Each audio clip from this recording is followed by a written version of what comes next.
Muito boa noite, Moçambique. Terça sim, nós estamos aqui em direto da página da Sua Excelência, coordenador provincial de Sofala, o Dr. Cláudio Mapulango, para um dedo de conversa com muito conteúdo. Um dedo de conversa da situação real, da situação sociopolítico e socioeconômico que Moçambique vive. Desde já passo a cumprimentar o Dr. Mapulango. Muito boa noite, Dr. Mapulango. Como é que passou a semana desde a última terça-feira até o dia de hoje? Boa noite, Moçambique, boa noite, internautas. Desde já quero agradecer mais uma vez esta oportunidade que nos coloca aqui sentado para um dedinho de conversa. Certamente a semana foi desafiadora, uma vez que com as enxurradas que param um pouco pelo país e na nossa cidade da Beira não seria diferente. Temos algumas zonas que se encontram alagadas, em particular as zonas onde eu particularmente habito. Então, foi desafiador. É umidade, um pouco de gripe por aqui, mas estamos cá prontos para servir. Exato. É desafiador mesmo ver Moçambique. Certamente. É desafiador. Sim, sim. E falando um bocado nos desafios, a zona sul da província de Sofala está a ser afligida por cheias devastadoras, como é o caso do distrito de Machanga. Sim. Sua Excelência, Senhor Coordenador. Estão lá as águas, mais uma vez. Sofremos há pouco tempo atrás, voltamos de novo a sofrer agora por conta dessas chuvas, e não só por causa das chuvas, porque não há condição básicas das águas poderem percorrer o seu caminho natural, não há sistemas de retenção das águas, não há bacias para a acomodação das águas, e o resultado, a consequência, é esta que nós vimos, vilas alagadas. De facto, é um problema crônico, Pois sim. que já vem pelo país já há um bom período e que até então o regime ainda não conseguiu, o governo neste caso, ainda não conseguiu dar respostas que vão de encontro, soluções concretas para mitigar este problema. Ora, vejamos, até parece um pouco cômico há de ver que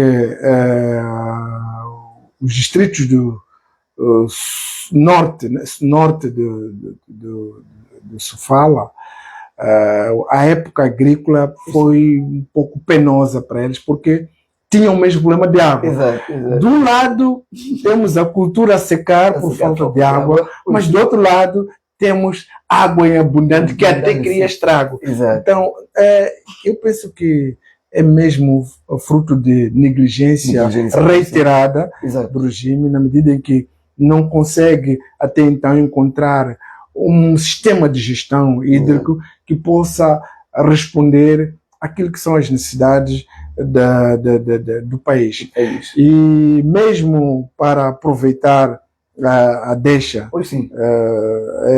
queria mesmo falar do distrito de Machanga. Pronto, essa é uma denúncia que ocorreu a partir do distrito de Machanga, em que tendo o distrito atravessado esta situação de alagamento à Vila Sede por via do rio Save, o distrito recebeu apoio, não é? Apoio por via de vários parceiros, e que está lá o NGD a gerir esse apoio. E parece-me que constam lá 4 postos de reassentamento para prestar o socorro àquelas populações que encontram-se afetadas, vítimas neste caso.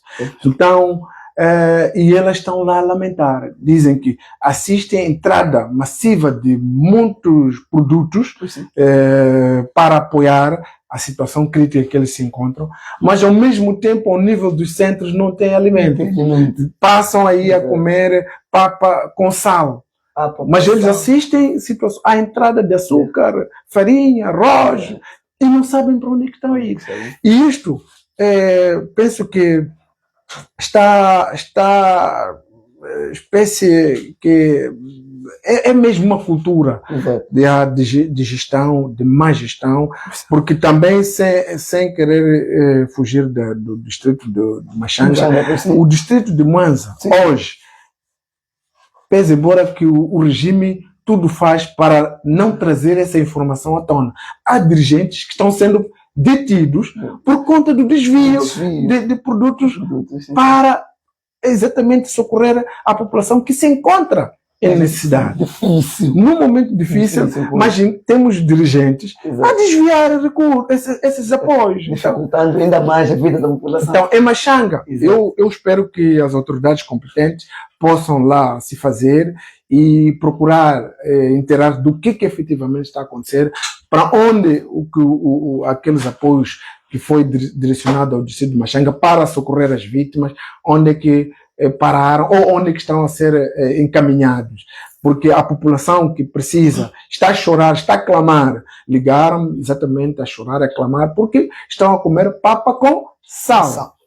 Numa situação em que estão a ver produtos, toneladas e toneladas a entrar, mas os centros praticamente a viverem uma verdadeira situação caótica, uma crise de gestão que se vive lá em Machanga. Então, entidades competentes, entidades que velam pela gestão esse é mais um assunto, até porque também é um assunto criminal. Eu penso que tem aí as autoridades competentes para dar o seguimento e investigarem para saber o que efetivamente ocorreu. Muito obrigado. Olha, se não baixassem as cheias, ainda tem um caso de roubo, podemos dizer que era o roubo da população, porque a comida, os donativos são direcionados à população, mas ainda são desviados, dificultando ainda mais a vida da população. Olha, Sr. Coordenador, de verdade é um desafio viver em Moçambique. Como se não bastasse o roubo às cheias, ainda enfrentamos com uma situação ainda mais penosa, muito penosa, que é a questão do desemprego em Moçambique. Olha, as taxas de desemprego em Moçambique são assustadoras. Dizemos que as taxas de desemprego rondam por volta dos 18% da população ativa de Moçambique. E na camada juvenil, a situação chega a ser ainda mais penosa. Chega a ser ainda mais penosa, atingir cerca de 33% de jovens desempregados. Olha, Sr. Coordenador, é uma situação muito, mas muito caótica que o país vive. A juventude, que é a força motriz de qualquer nação, viver nessa situação, com cerca de 33% deles desempregados. Sua Excelência, Sr. Coordenador. Bom, em relação à questão do desemprego, é uma situação de fato crítica, na medida em que as taxas até que traz aqui dos 18%, a cifra vai para além de 18%. Por quê? Por que eu digo isso? Porque a questão da percentagem, ela é calculada com base nas pessoas que teriam aproximado ou procurado emprego formal. Então, ela exatamente não chega a revelar o verdadeiro problema. Porque o Banco Mundial até já trouxe isso, que as taxas chegam a alcançar a cifra de 90%. Então, estamos num nível quase que de asfixiante. E há um nível insustentável, e há de ver que até então, mesmo pela questão estrutural do país, não se consegue, e quero crer que mesmo até hoje não há ideias concretas para fazer face a essa situação. E esse desafio acaba empurrando a maior parte dos jovens para a informalidade. Informalidade. E essa informalidade, ainda que se fosse organizada, porque nós temos uma informalidade que não permite uma exceção assim fácil. Não estou a dizer que não tenhamos exemplo de quem esteja na informalidade e consiga dar um salto qualitativo para o lado formal. Mas é um exercício de bravar os céus. Exato. Porque o sistema como está, e a estrutura em si também como está, ela não permite essa dinâmica de transição. Por isso que hoje vivemos de fato uma situação de desemprego asfixiante ao nível das cidades, porque até não é só na cidade, mesmo ao nível do campo. Há muitos jovens que já formou-se, tem um nível médio, mas não tem nada a fazer. E quando a gente vai para lá, as pessoas perguntam, olha, não há alguma atividade, não há nada a fazer? Não tem. E até se calhar a situação chega a ter certamente. É verdade, aqui nós notamos, porque é uma cidade de muito movimento, a cidade da Beira, temos Nampula, Maputo. Então, essas cidades nota-se com maior intensidade. E é de ver que eu gostei bastante a última semana, onde apareceu o Dr. Ivo Garrido. Fez essa provocação, onde ele dizia que, olha, o problema é mesmo desemprego. Olha, os jovens, é frustrante. Um jovem que levou o seu tempo, dedicando, aplicando-se para uma determinada formação, e depois vence sem conta, não tem nada para fazer. Não há nenhuma entidade que possa absorver, porque todas elas estão praticamente lotadas. Por quê? O país hoje, os dados mostram que anualmente temos mais ou menos 500 mil jovens para o mercado de trabalho. E, tendo em conta a estrutura atual, nós não temos estrutura capaz de absorver toda essa massa laboral. E como é que fica? As pessoas vão exatamente recorrendo à questão da informalidade. E é uma informalidade que eu penso que se o Estado estivesse um pouco mais organizado, era passível e possível de encontrar mecanismo de tornar como uma estrutura transitória que possibilitasse a pessoa, a partir daquilo, até porque seria um teste. Na verdade, ele poderia passar por lá e provavelmente até com acompanhamento. Se mostrar que ele é alguém que detém uma gestão boa, criteriosa dentro da informalidade, ela facilmente vai construir para poder passar para a formalidade. Sim, coordenador. Olha, e falando mesmo nisso, o coordenador citou que anualmente cerca de 500 mil jovens entram para o mercado de trabalho. E falando nisso, algum tempo atrás o regime bateu muito na tecla de que devíamos lançar as universidades para todas as províncias.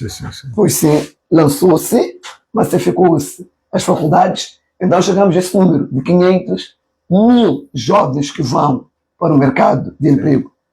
Mas eles negligenciaram outra parte, que é a parte da economia. Lançou-se as universidades, mas ao mesmo tempo não houve uma preparação da economia para absorver toda essa massa que sai das universidades formadas para o mercado de trabalho. Como, por exemplo, a falta de industrialização do país. A economia ficou estagnada. Podemos dar um exemplo. Se hoje temos 2 faculdades, essas faculdades tiram 50 jovens para o mercado de trabalho. Lutamos para daqui a 5 anos ter 5 faculdades. Conseguimos 5 faculdades e passam a tirar 10 jovens para o mercado de trabalho. Mas não olhamos para a economia. Continuamos com as mesmas empresas que produzem a mesma quantidade que quando tínhamos 2 universidades. Hoje temos 10, o número de jovens que vão para o mercado de emprego são maiores, então essas empresas não conseguem absorver essa massa que sai da faculdade. E um dos pontos é mesmo a falta de industrialização. Moçambique é um país pouco industrializado. Se a sua excelência quiser falar um bocadinho mais da industrialização em Moçambique, tenha bondade. Bom, muito obrigado mais uma vez. Bom, é interessante essa questão de universidade versus empregabilidade, economia.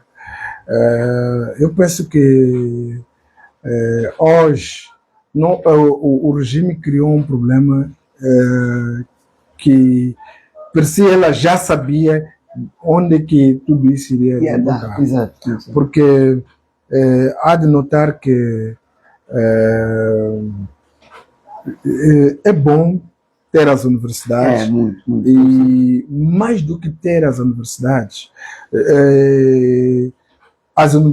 devem estar viradas para um mercado de trabalho. E elas devem ter um relacionamento quase que permanente com a maior parte das indústrias do empresário. Porque há de ver que a maior parte das universidades, mesmo o sistema do ensino, está completamente distanciado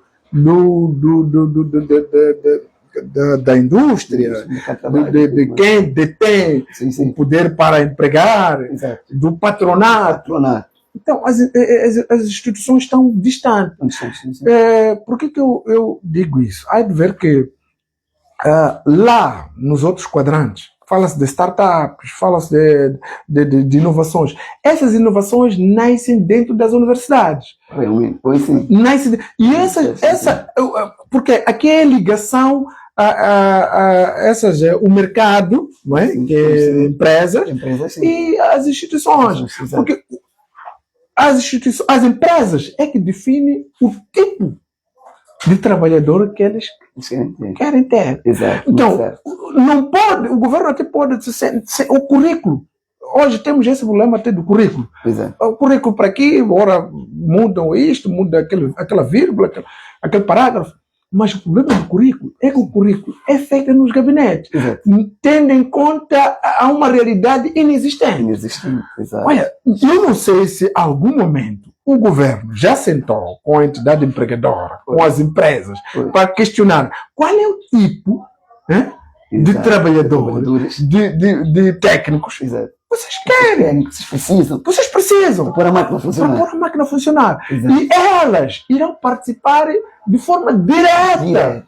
Pois sim. Olha, nós temos aí pessoas que vão às universidades, mestre de obra. Ele é capaz de ficar por aí 4 anos, ou engenharia de construção civil, 4 anos, provavelmente vai ao estágio no último ano. Mas se ele tivesse essa ligação, olha, a empresa de construção civil, ela vai definir o perfil do tipo de profissional que ele pretende ter. Então, as instituições vão trabalhar de modo que possam construir um técnico com aquele perfil. Quando ele vai depois para lá, para poder entregar o trabalho. Não é como deve ser. Agora, temos um desfazamento, uma separação, um distanciamento total. As entidades empregadoras estão aí, as instituições estão lá. E tem depois outra componente, que eram aqueles institutos técnicos, que quase elas hoje o governo acabou desfazendo, acabou, hoje já não se sabe onde é que é o pé, onde é que está a cabeça, e a coisa está de qualquer maneira. Não é? Se recuarmos aquilo que era a economia, não é? Como é que funcionava na era colonial, aqueles institutos técnicos alimentavam exatamente a economia, alimentavam essas instituições, essas entidades. É lá onde iam buscar. Aqui na altura tínhamos institutos aqui, Instituto da Beira, Instituto Industrial. Olha, aquele instituto serviu aqui. Lá fazia-se peças. Não é? Fazia-se peças lá. As pessoas produziam alguma coisa, tinham um conhecimento cabal, porque lá as indústrias diziam, olha, nós queremos alguém que saiba fazer isto, e faça isso. Mas hoje não. Hoje eu vou à universidade. Eu também passei pela universidade, esta do regime, que era uma série de teorias. Vais ver, e tu, quando vais ao mercado de emprego, é um desfazamento total. Diferente, Tu paras, exatamente. mas calma aí, é peixe fora d'água. Exato. Então, a pessoa depois de perder 4 anos lá, tem de chegar no mercado de trabalho, perceber que não, aquilo que eu estava lá até é um assunto, sim, pronto, ficou lá. Exato. Aqui é outra realidade. outra realidade. É totalmente diferente. Totalmente diferente. Nós temos hoje aqui mecatrônica Sim. na Universidade de Zambésia.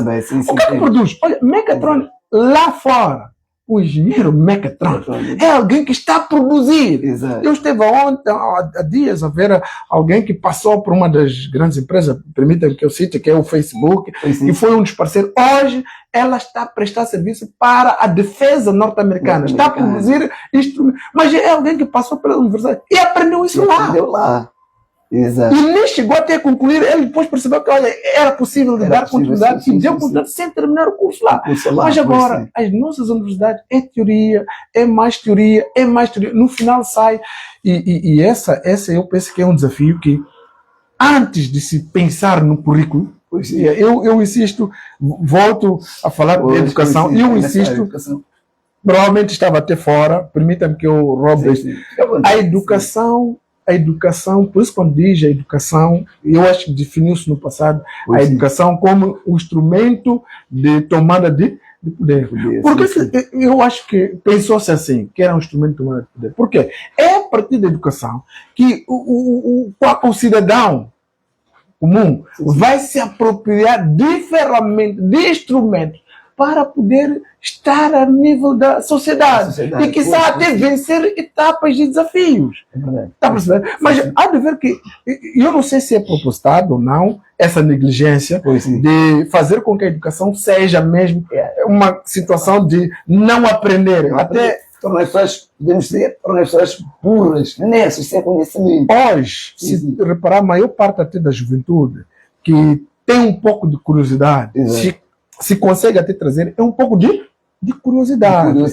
Essa curiosidade que não deveria até vir lá das instituições. Grupos. Eu tenho até alguém que eu disse, olha, está a fazer eletrotecnia, por que não produz drone? Você não é capaz de produzir drone? Está no terceiro, quarto ano, não produziu nada. É muita teoria, amanhã está sentado num gabinete. Quer dizer, está a tirar um engenheiro para ir colocar no gabinete. Nós aqui andamos, por exemplo, o prédio do governo.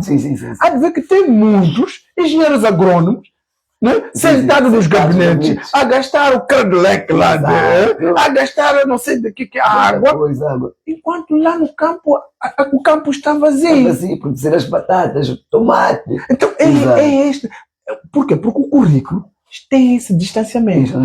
Se o currículo tivesse essa aproximação exatamente com aquilo que se pretende, certamente teríamos um Moçambique, se calhar, melhor e diferente, com um rumo muito para além do que estamos a ver hoje. Vamos dizer, é uma aula dada, muito bem colocada, do Dr. Cláudio Mapolão, que podemos dizer mesmo que é a baixa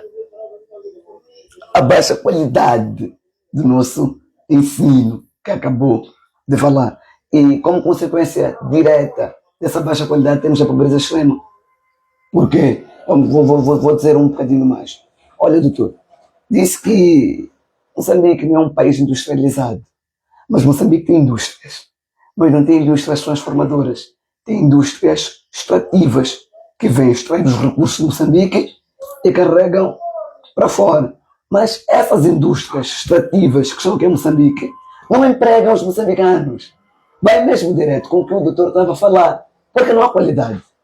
Ele não aprendeu na prática como ir para lá extrair o petróleo, como ir para lá extrair o grafite, como ir para lá extrair o que é necessário, o diamante, extrair os recursos que nós temos na nossa terra. Então, é muita teoria, e as empresas de fora que vêm para aqui, logicamente, que não vão sentir confiança nesse mercado de trabalho que nós temos aqui, nesses novos, podemos dizer, ingressos para o mercado de trabalho que dispõe o mercado moçambicano. Então, a pobreza aumenta porque há muitos desempregados e afeta diretamente na pobreza dos moçambicanos. Se você quiser falar um bocadinho mais uma vez, dando-nos esta aula. Bom, a questão da industrialização, Pois sim.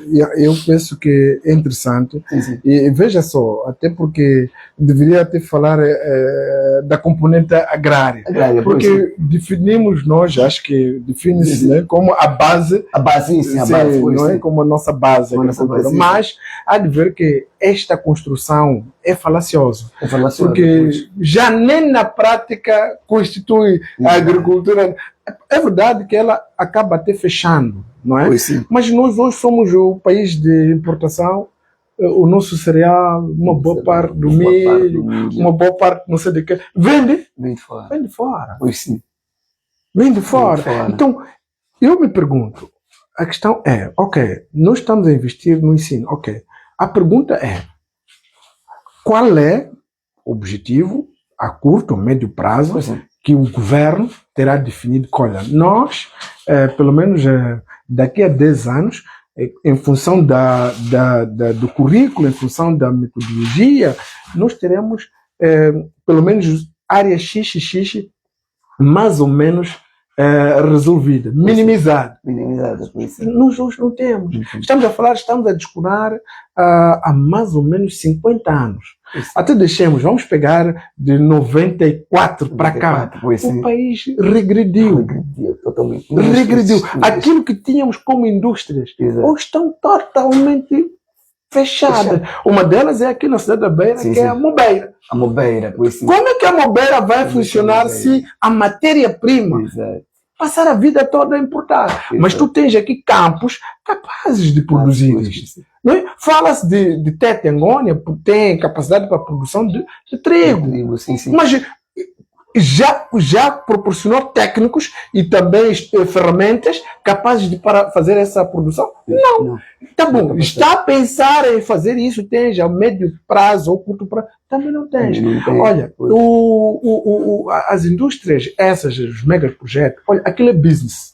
Sim, sim. E sendo business, ninguém quer investir para Exato. ter prejuízo. Para ter prejuízo. Logicamente ele para, olha, eu terei que gastar, e também por conta das políticas mesmo aqui internas que facilitam que eles deem esse banho aos moçambicanos Pois sim. com essas brincadeiras que Sim. acabam trazendo. Sim, sim. Por quê? Não se explica que eu esteve ainda hoje a ler uma reportagem e a África do Sul parece que sabe muito bem fazer isso, Exato. a questão de proteção de mão de obra local. Exato. Nós não temos isto. Ao nível mesmo da legislação, não há essa proteção. E se existe, é uma proteção ineficaz, ineficiente, Exato. inexistente. Porque eu pergunto, a pergunta que eu faço, temos aqui chineses, não é? Certo, certo. É possível ter um chinês a dirigir um caminhão numa empreitada de construção de estrada, ter um chinês a conduzir um basculante com tantos moçambicanos encartados? Encartados, pois sim. O que é que está a acontecer? Então, não há essa proteção. Então, por isso que esses megaprojetos chegam, dão um baile, porque fazem e desfazem algo que provavelmente lá fora eles não fariam. Não fariam, porque há essa proteção por parte. Aquela pessoa que deveria nos proteger é a primeira a dizer que, olha, não, deixa, não tem nada a ver, não tem nada a ver, só que nós controlamos, é para se gritar um bocadinho, a gente dá uma xuxa e acabou. E acabou. Mas não. Tanto que os jovens acabam caindo nesse desespero, e eu confesso que eu também sou parte dessa juventude que encontra-se mergulhada neste mundo de incerteza. Pois sim. Num mundo de incerteza. Vivemos de incerteza. E vivemos nisso. Nós hoje não sabemos o que há de ser o amanhã. Quer dizer, porque num Estado organizado, as coisas são previsíveis. Pois sim. Não é? Sim, as coisas são, mas hoje as coisas não são previsíveis. Tu não sabes se a tua condição amanhã vai lhe permitir que possa ter um pão na mesa e uma água quente para conseguir manter. Então, por via disso, a questão da industrialização, eu penso que nós matamos quase um pouco das indústrias que tínhamos locais, aquelas que poderiam absorver quase 90% da mão de obra moçambicanas, foram elas, quase todas elas desfeitas. Acho que existem esses megaprojetos.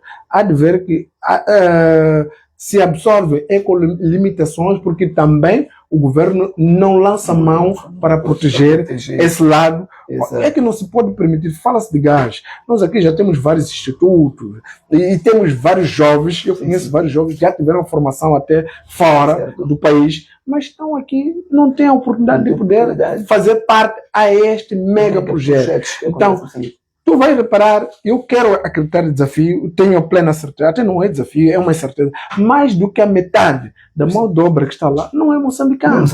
Então, depois, como é que fica? É que o dinheiro não circula aqui. É muito dinheiro que está lá envolvido. Mas aquele dinheiro, e eu digo mais, até mesmo os empresários estão agora a chorar, porque mesmo essa oportunidade de conseguir encontrar serviço para prestar lá, elas não têm. E com toda a razão. É que a maior parte desses empresários, algum deles, eu nem sei se chamaria de empresários, são meio que comissionistas. Exato. Na verdade, elas não prestam serviço de excelência. Olha, e só há de prestar serviço de excelência se um dia eles passarem a apostar na educação. E eles negligenciam a educação. Depois vai exigir que o seu pessoal preste um serviço de qualidade. Mas ele lá não investiu. Não investiu nele. No homem. Olha, se existe uma coisa que o país tem de dar ao mundo com muito orgulho, é o recurso humano. E não há melhor recurso ao nível do mundo que seja o homem. E qual é o homem? Jovem. Muita energia, muita disposição, mas sem um pastor capaz de orientar essa mesma juventude para tornar-se produtiva. Tem um jovem com muita vontade, muito desejo de trabalhar, mas o pastor é um pastor negligente que fica a sonecar enquanto o pasto está a ir a abundar de qualquer maneira. E ele até não tem o exemplo do Davi, porque Davi perseguiu, mas ele deixa, mas não está lá, não, deixa. É menos um, depois é de conseguir mecanismo de ter mais um aqui, antes de nascer mais. Então, é por aí. Então, não estamos entregues ao Deus dará, a sorte que não se sabe, é uma incerteza. Por isso que hoje nós assistimos muitas dessas indústrias que aparecem, depois temos em Tete, prometeu-se mundos e fundos, o Eldorado. A maior parte dos jovens que saíram lá de Tete, muitos deles hoje estão frustrados, porque aquilo apareceu com uma promessa de que iria revolucionar. Hoje até o chefe do Estado, né, o presidente aí acabou o quê? O presidente acabou inaugurando, lançando uma grande, se espera que até revugo, uma coisa assim por si, com promessas de trazer grandes mudanças ao nível. Mas nós já temos experiências anteriores. Já passaram 3 mineradoras que prometeram até o céu.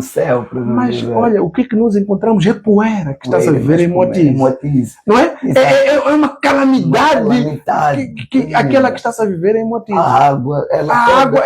Então, quer dizer, de um lado promete-se uma coisa, e do outro lado, eu espero, eu acredito, fala-se, né, que o presidente tem muita vontade, tem desejo de mudar, mas a coisa essencial é que essa é estrutural. Pois. A mudança passa, primeiro, envolvimento de todos. Todo moçambicano deve estar envolvido no processo de estruturação do país. E enquanto houver essa exclusão, é só um partido, é só uma linha, é só não sei o quê, provavelmente nós jamais sairemos dessa etapa. E por isso que está a ser muito difícil o país dar passos qualitativos. Nós Exato. damos passos, Qualitativos, mas os passos sim. não são qualitativos. Não são qualitativos, sim, sim. Não são quantitativos. Quantitativos, é Nós verdade. temos aí, nós Exato. três abriram, não sei o quê. Exato. Mas a fome, a Exato. panela está cada vez mais vazia. Mais vazia. Então, Sim. é basicamente isso. Elas não estão a trazer essa mais-valia para as famílias moçambicanas. Exato. E é um desafio mesmo gritante, porque todos nós acabamos caindo na informalidade. Informalidade, Ela exato. hoje é o socorro. É o socorro, exatamente. E isso tudo acaba gerando pouca oportunidade para empregos formais. E caímos de verdade, De verdade, na sim, informalidade, como o Dr. Cláudio Mapulango esteve aqui a dizer. E este é o mercado informal que é marginalizado. Marginalizado, sim. Se pudessem até criar normas, como o doutor bem disse, se pudessem criar normas de aquele acompanhamento, ver a capacidade de gestão, a capacidade produtiva daquele vendedor informal e passar para ele para a formalidade. Mas também isso não acontece, Sim, sim. porque há muita burocracia envolvida e até quando você consegue passar por todas as etapas burocráticas, já tem alguém lá na frente que já abocanhou aquele projeto. Isso há de ver que eu já agora posso até dizer que eu acho que o Presidente da República tem uma oportunidade belíssima de poder se apropriar ou fazer-se acompanhar do presidente Venâncio Mondlane. O presidente do povo, eleito pelo povo. Olha, de facto, ele tem uma gama de projetos concretos. E eu penso que eu não queria não só chamar talvez o presidente Venâncio, provavelmente a sociedade, conforme eu disse, os outros partidos para fazerem, não nos moldes como para fazermos diálogo, mas na hora de trabalhar, na hora de fazer as coisas acontecerem, depois já a separação. Eu penso que tem uma oportunidade belíssima de, mais uma vez, eu penso que não é difícil, que é recuar naquela posição. Eu penso que ele já teria dado um passo que rumava para efetivação de um país, de um Moçambique que estava para dar passos qualitativos, na medida em que já havia criado condições, quando encontrou-se, e criaram condições de poder juntos colaborar, e mostrou essa abertura o presidente Venâncio, que estava disponível para ajudar. E até porque nem tinha interesse de fazer parte do governo, mas mostrou total disponibilidade. Então, essa é mais uma oportunidade. Eu penso que eu tenho a certeza de que o presidente da República está ciente disso e sabe disso, que aquela negligência de ter distanciado o presidente hoje está a custar caro. Não, está a custar caro. Está a custar caro, e o país está dia após dia a decrescer, a alcançar patamares. Há uma brincadeira, é uma gíria que se diz lá, e assim, você quando chega ao fundo do poço, depois percebe que é possível ir mais fundo. Então nós já chegamos ao fundo do poço e hoje estamos a perceber que estamos a ir mais além. Então, instrumentos para sairmos disso, eu penso que todo e qualquer moçambicano de boa vontade tem. E eu penso que o presidente Venâncio pôs à disposição aqueles pilares que trouxe e disponibilizou para que fizesse o uso para alcançarmos, porque o bem-estar do país beneficia a todos nós. Não há de beneficiar o partido X ou Y. Mas, infelizmente, o regime reiteradamente, de forma insistente, ela ainda nega incluir, nega juntar-se, nega partilhar e quer somente estar sozinho. Por isso que vamos todos assistir o país a ir a um precipício. Orgulho de um grupinho destrói toda uma nação. Certamente. Então, eu gostaria mesmo, este é um apelo, eu quero acreditar que há de chegar a mensagem, que é de aproximar. Não tem nada melhor que trabalharmos com o moçambicano para fazer que o Moçambique seja verdadeiramente de referência. Já foi de referência e gostaríamos de voltar a ser e alcançar esses patamares. Esses patamares, porque tudo temos em termos de recursos humanos, recursos naturais hídricos, então temos tudo isso, marinho, marinhos, então exato. temos tudo para dar certo. Como país nós temos tudo para dar certo. Mas, e depois o que veja só, o maior sacrificado de tudo isso é a juventude. É a juventude, pois. Não é? É a juventude. A má concepção das políticas, a má aplicação das políticas, Pois a sim. má gestão das políticas. Pois sim. O jovem é que acaba a pagar a fatura mais cara. Mais cara. Eu jovem. E eu quero também mais uma proposta que, olha, desde já, que era a questão da redução. Olha, o jovem sai, fala-se até de empreendedorismo. Sim, sim. Eu já agora, fala-se de empreendedorismo. Pois sim. Como uma via para o jovem poder fazer face a essa questão de desemprego. Pois sim. Mas veja só, o jovem sai da universidade, para ele conseguir um empréstimo é uma situação quase que impossível. Impossível. É um exercício inútil, Inútil. porque é impossível. Mesmo que tenha um projeto de estrutura belíssimo, Exato. jamais está condenado ao fracasso. Ao fracasso. E o presidente Venâncio até propôs, num daqueles pilares, trouxe, que cria-se um banco que vai fazer acompanhamento a essa juventude empreendedora. Pois, sim. Provavelmente com taxas bonificadas. Exato. E que vá fazer um acompanhamento e depois de um período, 5 ou 10 anos, a pessoa possa ter as pernas para poder andar por si. Exato. A outra questão que acaba asfixiando a juventude é o fisco. Exato, o fisco. Olha, certo. O fisco, o jovem saiu da universidade, Exato. ela tem que pagar aquelas taxas que já uma empresa de renome, já bem estruturada, está a pagar. Ele ainda tem a questão do empréstimo por pagar, tem a questão dos serviços, Exato. tem outras taxas. O jovem deve ter uma bonificação. Pois certo. Até, se possível, isenção. Não é? Exato. Por um período, mas que essa isenção ele tenha uma contabilidade que possa, de fato, demonstrar em qual vá a sua gestão.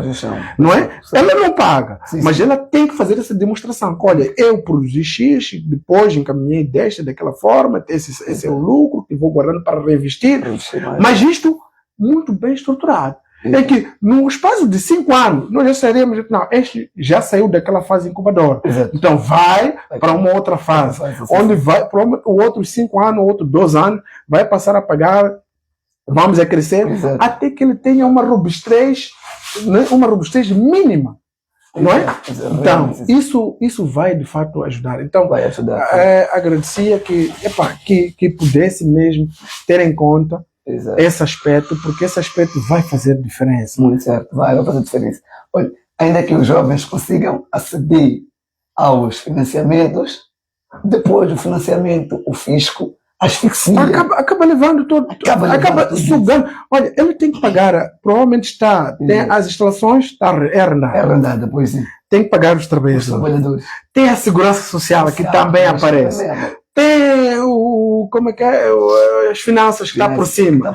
Tem a Nike, porque não sei o que. Olha, é uma série de instituições, e muitas delas depois, algumas aparecem mesmo, que é para o aproveitamento, que é para sugar, destruir. E é de ver que no final do dia, ela acaba ficando sem nada. Endividado. Não é? Depois, sem nada, endividado. Aliás, voltou a pior do que nada e voltou com as dívidas. Então, eu penso que há que se estudar o mecanismo de como provavelmente trabalhar com esse jovem, como fazer com que esse jovem faça essa transição, mas de uma forma paulatina, com um fisco. Porque, olha, nós estamos a asfixiar alguém que não tem.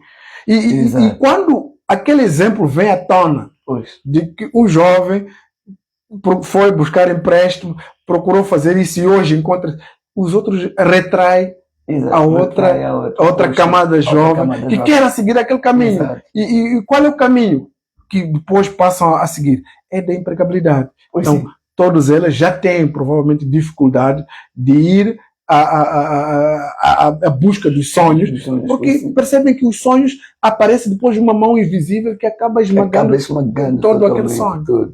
Olha, é mesmo para marginalizar. Marginalizar, sim. Marginalizar totalmente. Olha, e o Dr. Cláudio falou de algo muito bonito. Os pilares para a solução desses problemas. Mas isso não vai se falar hoje. Sim. Na próxima terça-feira, o Dr. Cláudio Mapulango estará aqui para falar com mais detalhe, de uma maneira muito mais detalhada e na linguagem das massas, como sempre tem se falado aqui neste programa, nesta live, que é a conversa com o povo. Dr. Cláudio Mapulango, chegamos ao fim de mais uma live super produtiva, com conteúdos que vão, logicamente, agregar à sociedade. Se quiser deixar últimos dizeres, últimos comentários, seja à vontade, doutor. Bom, meu muito obrigado pela mais uma oportunidade de poder estar a interagir com os internautas, a comunidade, os moçambicanos, e desejar uma boa noite. Muito obrigado, igualmente, doutor. Obrigado. Muito obrigado. Isso é para dizer que com Ana Mola, Ana Malala, Ana Malala, Ana Malala.